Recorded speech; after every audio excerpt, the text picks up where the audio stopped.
Greetings, magical mavens. So, a while back, I want to say well over a year ago now, I did a flip through and actually a complete walkthrough of my Book of Shadows at the time.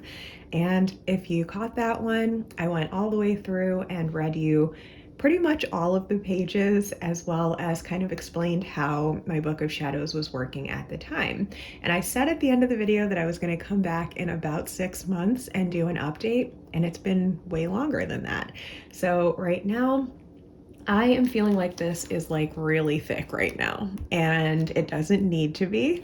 And that's part of the joys of using a binder style Book of Shadows, is that you can take things out and rearrange things, and it's definitely the season for that. So I thought it would be fun to just take you guys along with me as I'm doing that. Another thing that I've been meaning to do for ages, as in like ever since I started this project and never did, was to add binder tabs to make things easier to find. So I'm going to be doing that today as well. So first things first, let's just see what's going on in here.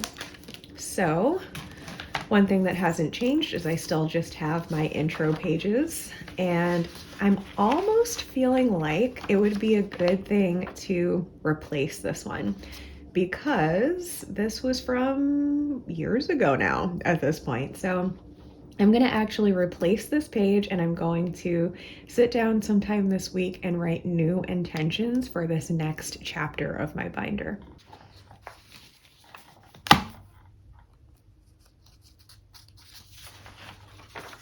So for anything that I'm taking out, I'm just going to put them aside for the moment, and I'm going to show you what I do with them. You can obviously recycle them or burn them even to kind of release that chapter into the universe if that's what you want to do. But if you want to keep them, I will show you a really neat and tidy way of actually keeping these and just storing them on a bookshelf.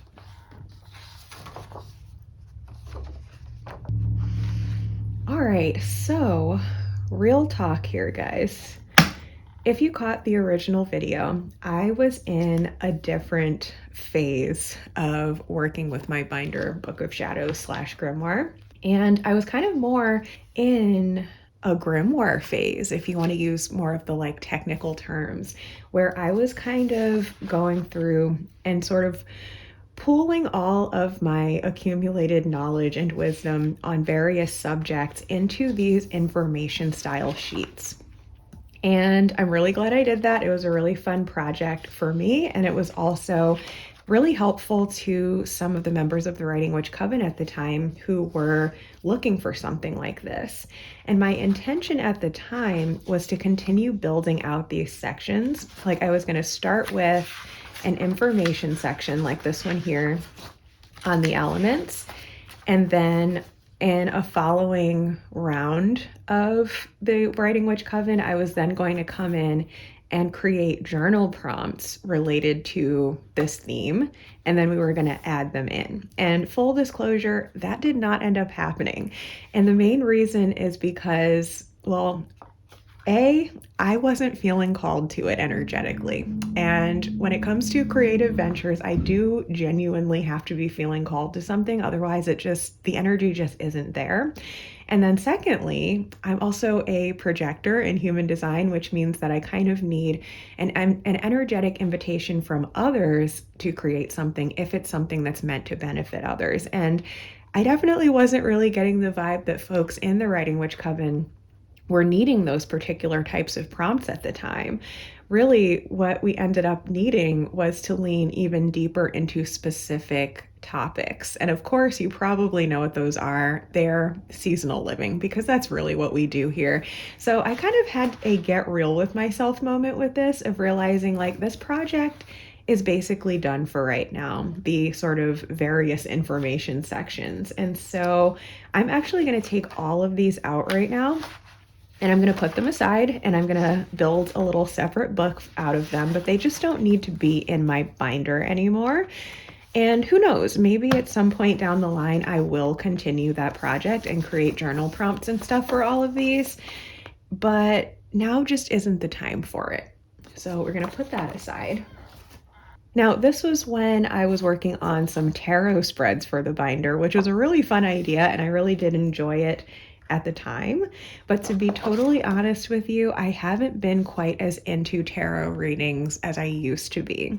And I think part of the reason for that is because the way I work with my intuition now is typically a little bit more just like hands-on, where I feel like I need to ask a question, so I'll kind of feel into it in the moment. And then if I do feel like I need to do a reading, obviously I'll do that occasionally, but it's not really something that I'm working on in my journal as much right now.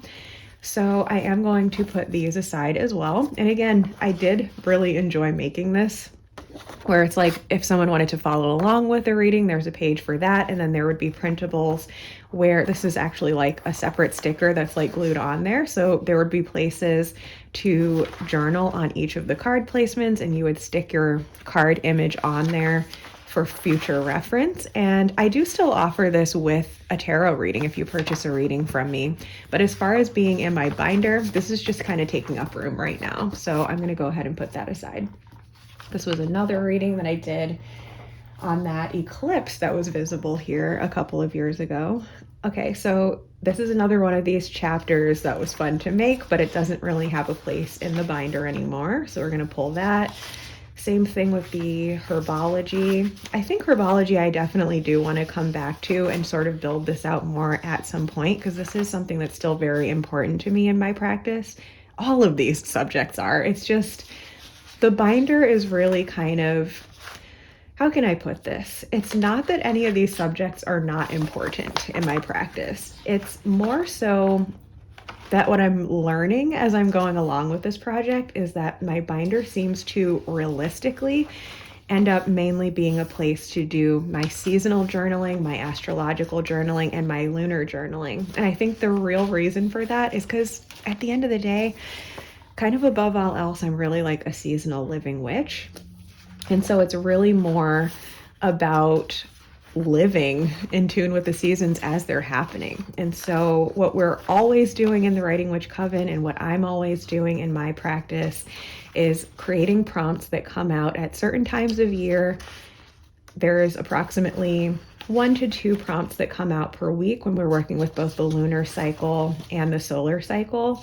And I journal on what's coming up for me around those themes as they're happening. And like, that's what my real everyday practice is really like. So there's nothing wrong with building like a book of shadows that's full of information. It's a cool idea. I've always wanted to do it. I'm glad I did it. But this binder needs to be like a functional working space for what I really genuinely do every day. And that is stuff like this, the Wheel of the Year.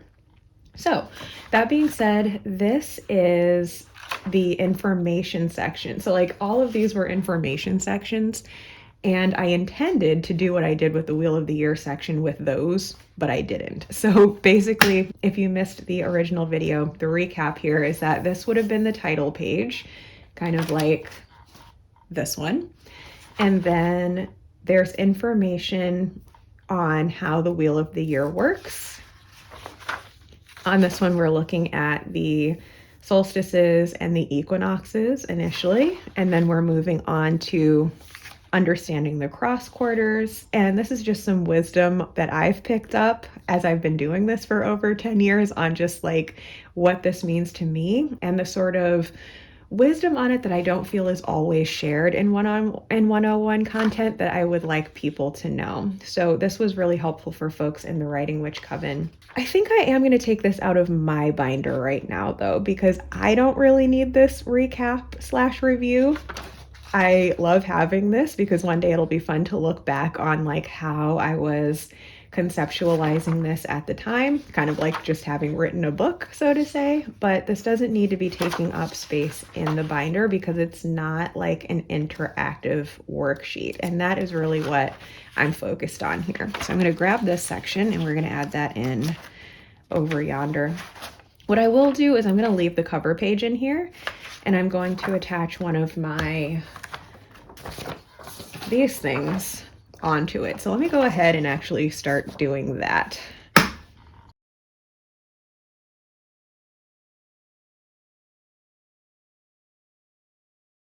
And there we go. Nothing fancy.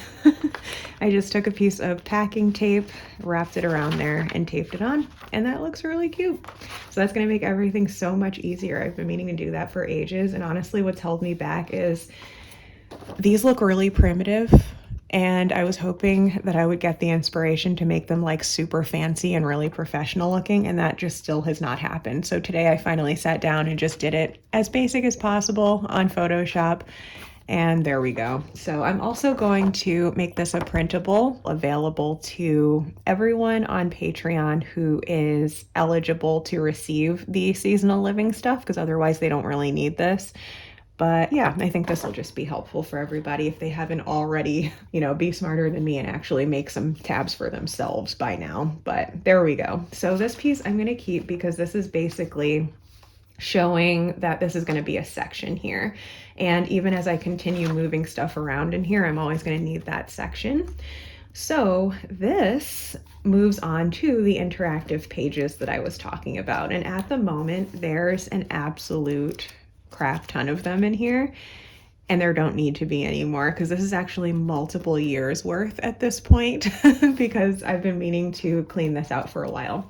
So what you're seeing here with the spring equinox water, this was from last year when we were doing my system of journaling through the wheel of the year and tapping into what I, at least in my personal practice, consider to be the elemental correspondences of each season. Now, I know these are different for different people. I believe Wicca has like a very specific, consistent correspondence that they use between seasons and elements that I do not subscribe to, just because it doesn't really make sense with the weather where I live. And we went through that one together last year. And a lot of folks really enjoyed it because, first of all, most people who join me in the Writing Witch Coven are not super sticklers to the original Wiccan way of doing things and are usually open-minded as long as it's something that benefits them, which this does.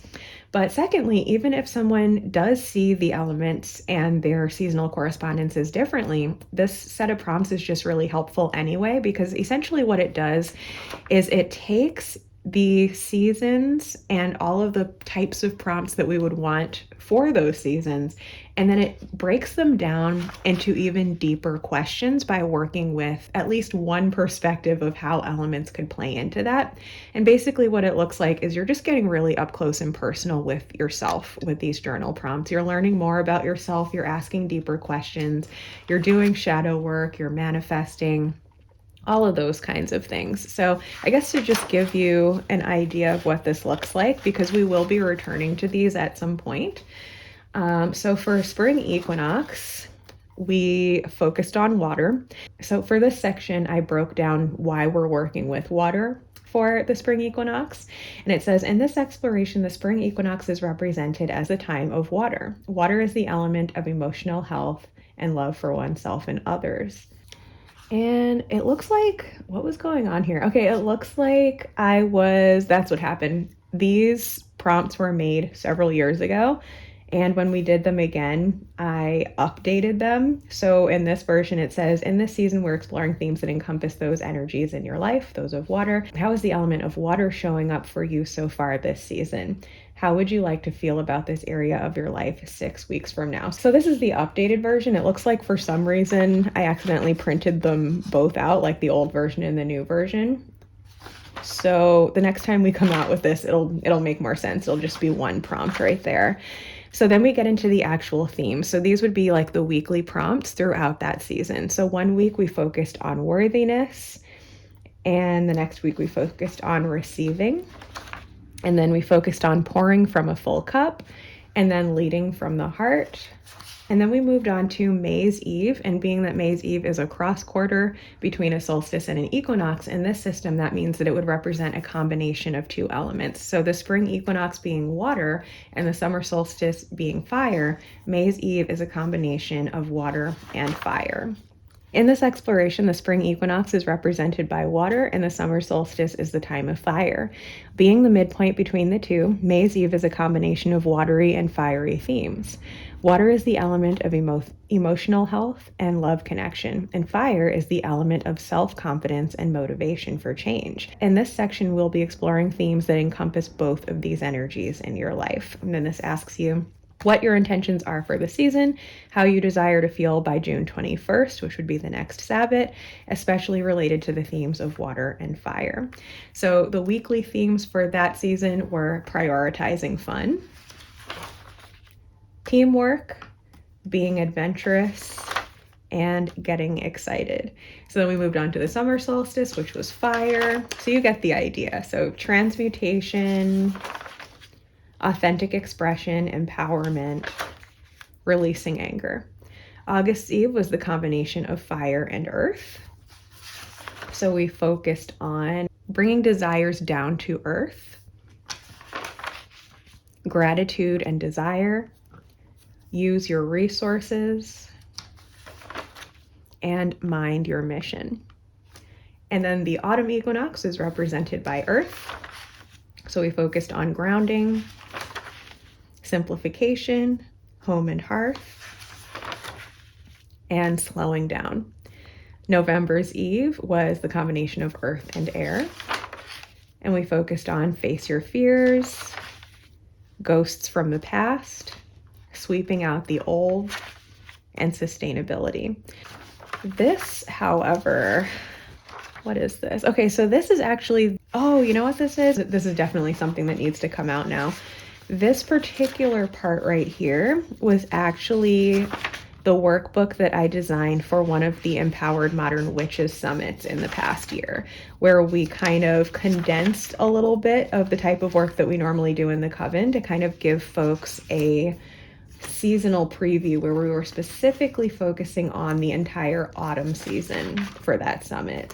And I, of course, being me, did the prompts myself, even though I wrote the prompts, because what is the point of creating something if you're not also doing the work yourself? So this section is not available on Patreon just because it was a bonus for folks specifically who signed up for the VIP access in the Witch of Lupin Hollow Summit. So I'm going to go ahead and put those probably with, maybe with those. Nah, I'll probably just put that separately.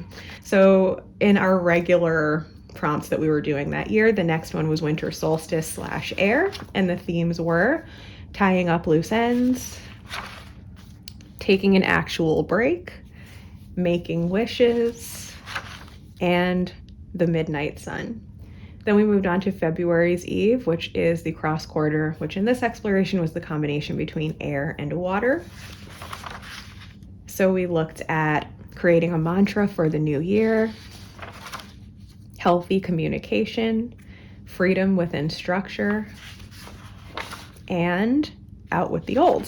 So speaking of out with the old, this is from last year. So let's go ahead and put those together. And this is going to be its own little booklet. So in fact, why don't we go ahead and take a pause here and I'm going to show you exactly what I do with these. All right, so this is super simple. I'm just taking some scrap twine here and I am just going to basically sew through these binder holes here. So I'm just going to line it up. I'm going to stick this through here. And here, and here, and then I'm just going to loop it back around on itself. So I'm going to make sure I have enough length here. I'm going to cut that right about there. And I'm just going to take this and I'm going to go back through just to make it like actual stitches. So just going to go back through here. If I can get it in there. You could use like a big yarn needle or something. I think that's what I did last year when I was using twine, but this will work just fine. And then back through here again.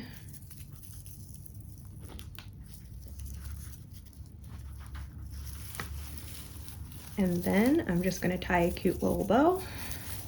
And that's that. Nice and neat.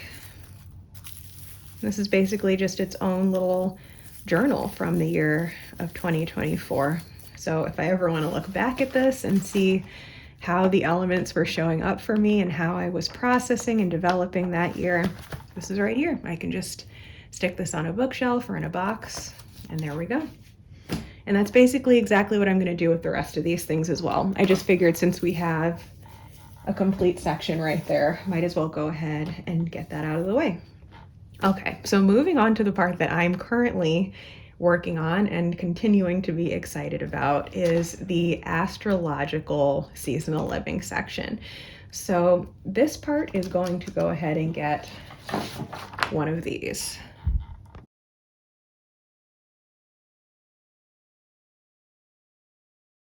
And there we go. So I just kind of staggered it.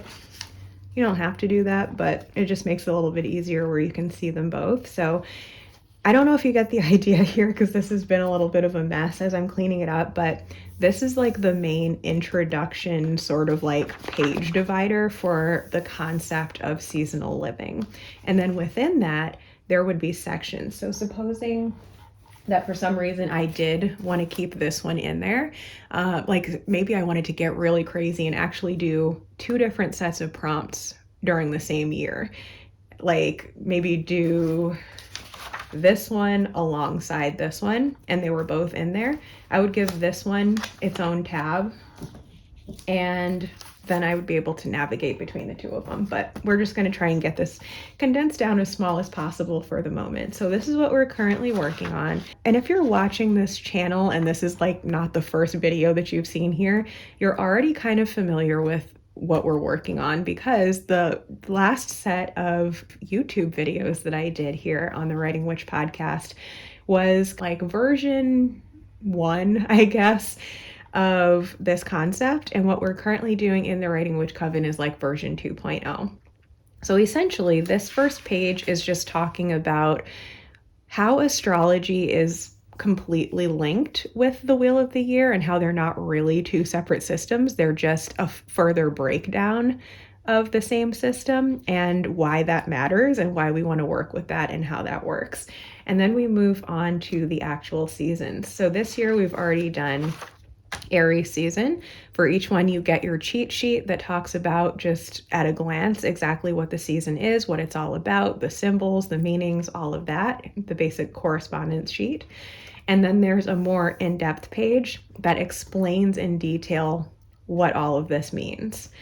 And then we go on to our intention setting for the season. So in the Writing Witch Coven, we would do this at the beginning of Aries season, where we talk about our intentions for the next season, the next zodiac season, which is approximately a month. So in this case, Aries season starts around April 20th, which is the spring equinox. So this prompt says, what are your intentions for this Aries season? How do you desire your life to feel by April 20th? Because April 20th is the time when we change out of Aries season and into Taurus season. So throughout that month, each week we would come out with a prompt. So we had innovative action, the warrior archetype, the modality of cardinal and what that looks like paired with the element of fire, which is what Aries is. And then finally, the symbol of the ram and how to embrace that sort of spirit animal. And then we did the same thing for each of the following seasons. So Taurus season, we got our cheat sheet, our deeper information page, our intentions for the season, and then our themes were earth element, the pleasures of life, archetype, the goddess/god, modality, fixed, and the symbol of the bull/cow. Then Gemini season, our cheat sheet, our information, intentions, and then our themes were versatility, the magician, the mutable modality, and the symbol of the twins/partners. For Cancer season, our themes were feelings and receptivity, the archetype of the mother, the cardinal modality, expressed through water in this case, and the symbol of the shellfish. for Leo season.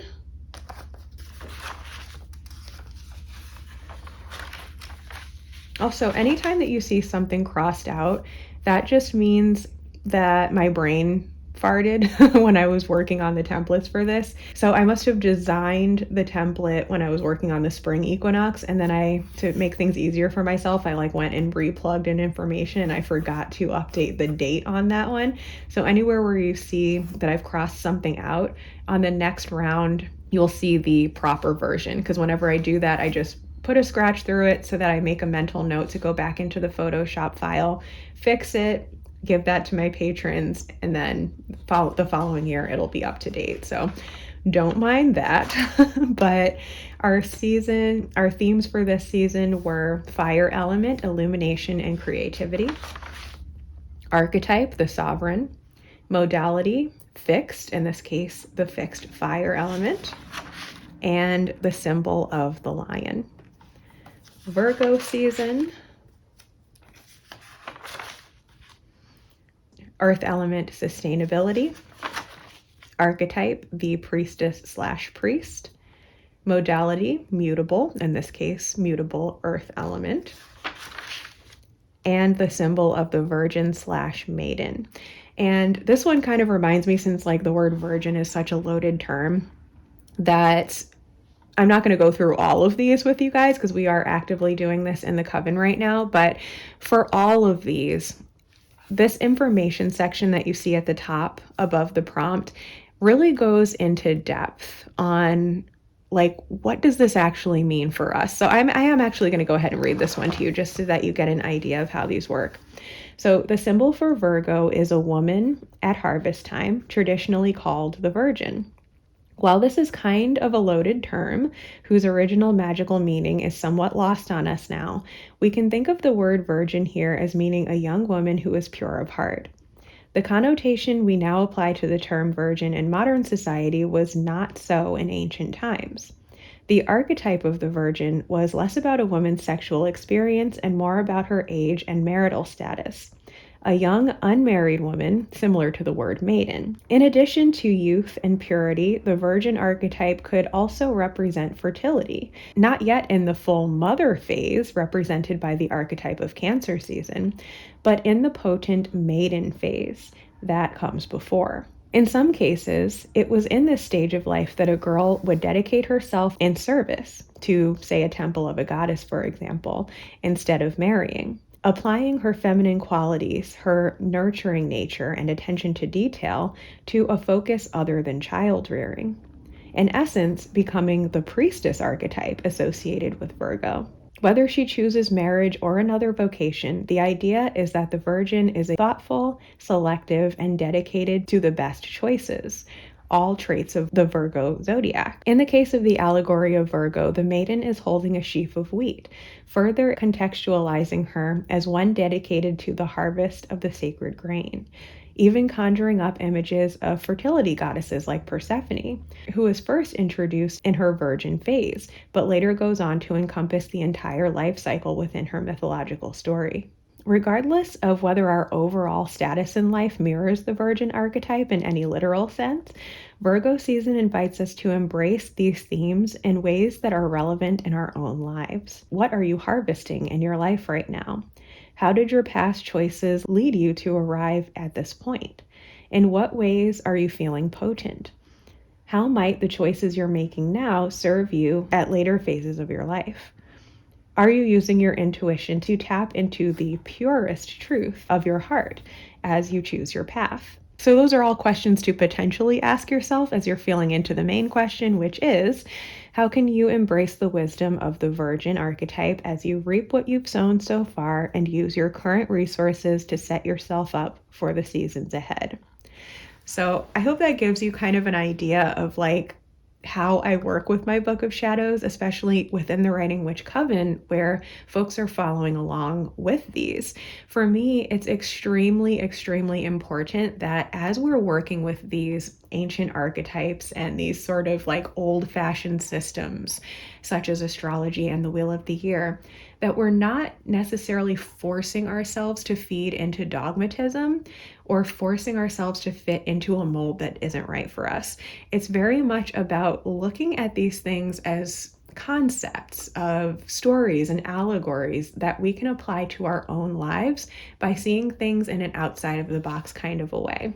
And what's really fun about these is that once you have access to the printable files, you can print them out every year if you want to. So my answer for this question was specifically related to how these energies were relevant in my life on September 14th, 2025.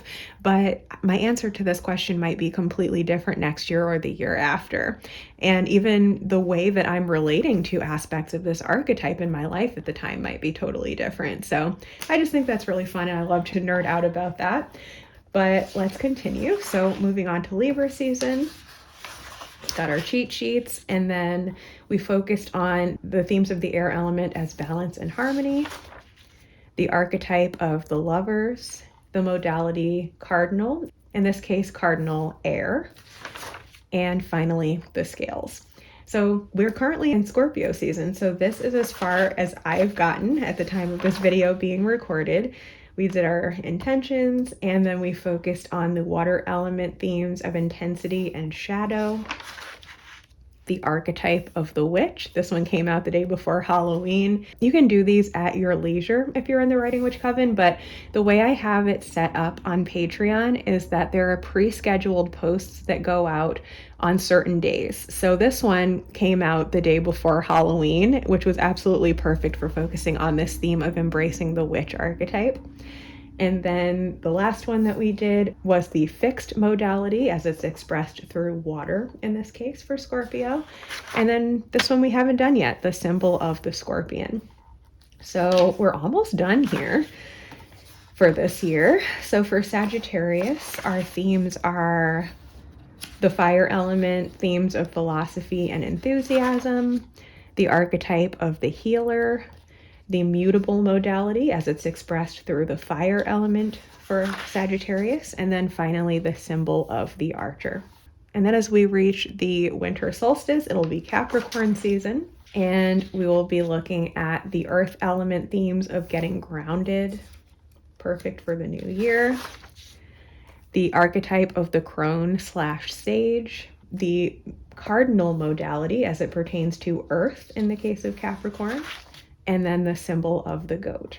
And then around Imbolc/February's Eve, we'll be doing Aquarius season with the air element themes of clarity and innovation, the archetype of the rebel, the fixed modality as it's expressed through air, and the symbol of the water bearer.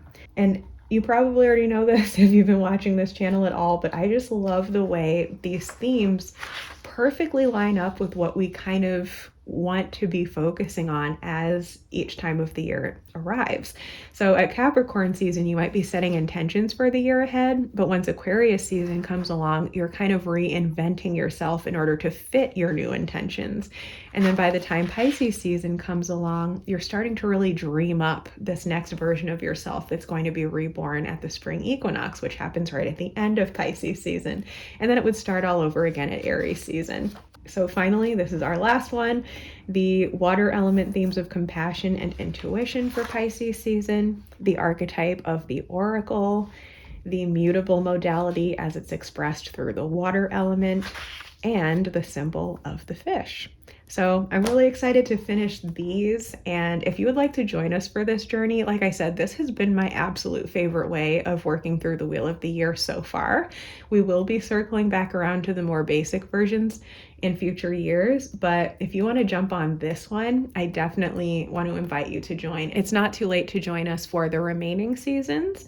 And depending on what tier you join, you'll get access to either the seasons that are coming out, or you can even get access to the ones that have already come out and you can go back and download them. All right, so moving on. This here was one of those original chapters from a previous year where we were looking at the overall concept of astrology. I think I'm going to go ahead and remove this one because the way that I'm working with astrology actively in this binder is exactly what we just looked at together. I don't really need, I mean, the thing is, when I created these, I did kind of need these cheat sheets, even though I wasn't by any means brand new to astrology. As you probably know, there's just a lot of little bits of information to memorize about astrology, and it can feel kind of overwhelming. So I created these cheat sheets to continue helping myself to learn as I was going along. But I don't really need this to be in here anymore because all of this information and more basically is included in this other set of prompts that we just went through. So that's kind of like the 2.0 version of this. So I'm going to go ahead. Yeah, this whole thing here was sort of the Astrology 101. I'm going to pull that. And that, oh my gosh, this is so much lighter now. Thank goodness. Okay.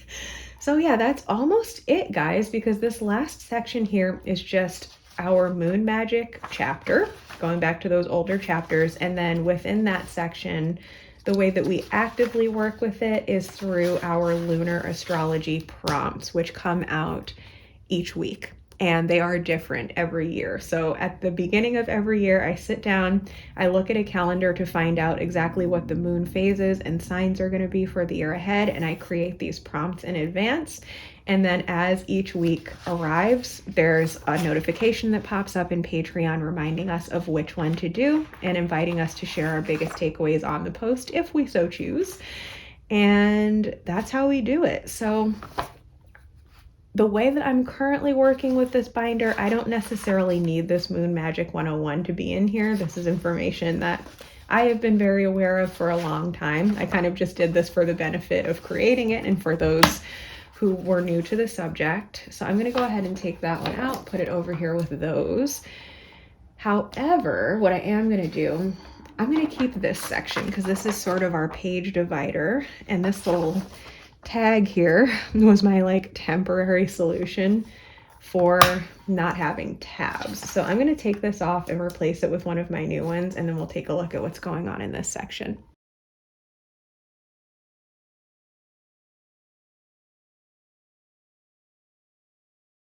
All right, so look at that. That is so like easy to work with now. I don't know why I didn't do that sooner. Well, I explained why, because I was being a perfectionist, which is never helpful. So yeah, like that's pretty much my practice in real life, guys. Like my practice in real life these days is seasonal living, whether that be the zodiac version here or the wheel of the year version, which we will return to with new printouts, and lunar astrology. So every week when I get my notification from Patreon, I open my book, and depending on if it's a seasonal living prompt that I need to do, I can just go into that tab. I did also create tabs for each of the zodiacs, so I'm going to go ahead and do that in a moment, but I would just find where I'm at. So today, you know what, let me go ahead and just do that right now.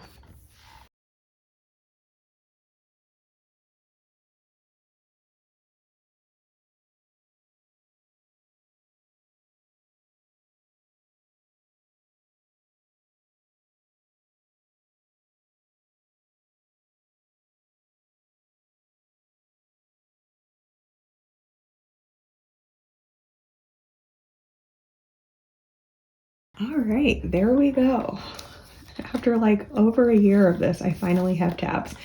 I've gone ahead and done one for each of the seasons here, and then I did also print out just the Sabbats as well. So when we go ahead and start the next section that'll be on Sabbats for the new year, I can go ahead and add those in.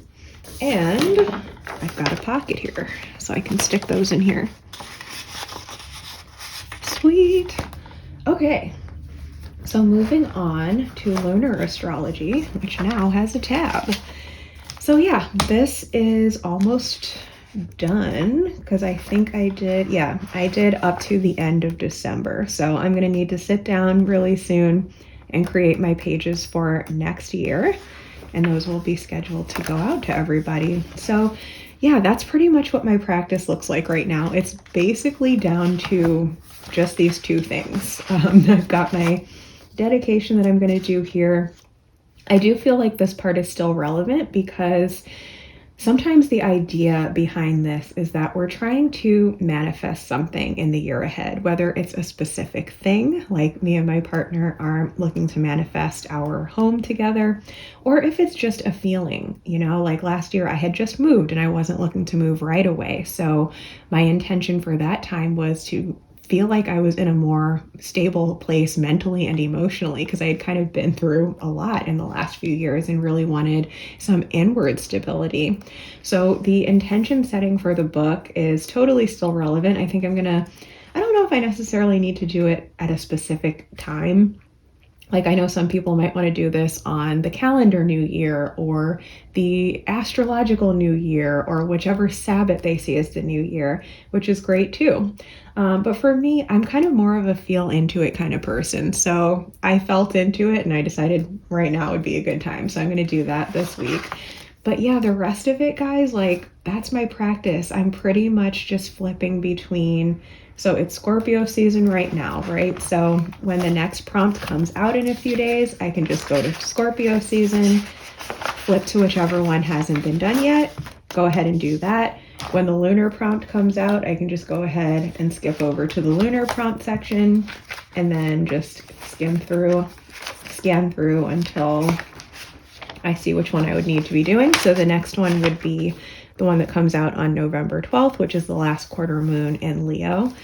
And that's pretty much it. So it's kind of like this was the opposite almost of the first video where I went through like so many different subjects and so many different like tabs, even though I hadn't put actual tabs in here, so many different chapters. But that's kind of what's fun about working with a binder style book of shadows, because as you go along, you'll learn which aspects of your practice need to be in a working functional binder, as opposed to which ones can be, like I said, bound together into a book that you can just keep on the shelf. So I'm going to do this stuff off camera where I kind of sort out these other chapters and bind them into a separate book that I can just stick on the shelf. But oh my gosh, that is so much lighter. Like every morning when there's a prompt and I pick this thing up, I'm like, oh my gosh, this is so heavy and there's so much stuff in here that I don't need. I need to like sort this out. So I'm so glad I finally did that. I hope that was inspiring for you in some way, shape, or form. And like I said, if you'd like to join us for this journey, now is a really good time because we are still working in our zodiac section, which has been so much fun. It's my absolute favorite so far. And you can still grab that while it is still available. So the details on all of that will be linked below. And I will catch you guys next time. It was nice kind of catching up with you guys, even though I haven't posted on this channel in a while. Let me know in the comments what you are up to in your practice these days and what you thought of this video and the binder idea.